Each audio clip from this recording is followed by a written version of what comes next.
I want to introduce you to one last form element, and it's actually not an input with a type.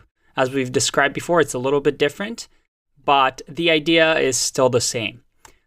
So let's add cars here, and we want this to be a drop-down menu. Again, something that we see very often in form fields.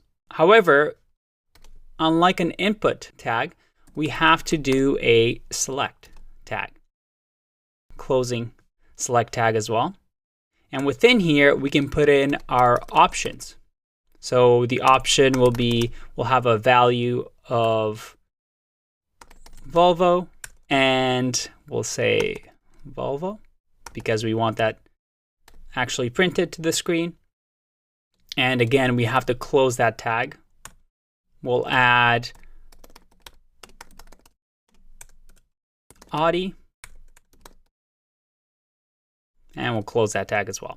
And we can keep adding them, but for now, just 2 is fine. If I save this and I refresh, we have cars. Let's add a break here, just so it looks nicer. There you go. And here, now we have a drop-down menu. Let's say you want to extend this, or you want to see what kind of properties you can put with select. The way you go about it, as you know, we've done this before. We type in HTML select tag. And actually, Google gives you a nice little info page over here with attributes. So you can see over here, we can use multiple, which specifies that multiple options can be selected at once. So let's do that. Let's minimize this. Perfect. And within select, we'll put multiple.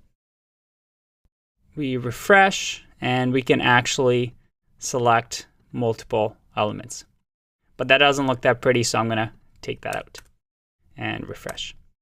I actually realized that we forgot one important input type, so I'm going to throw it in there as a bonus. And as you know, with any registration form, we want a password.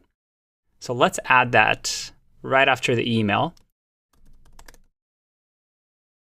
We'll do input type, and yes, there's a password type that we can add.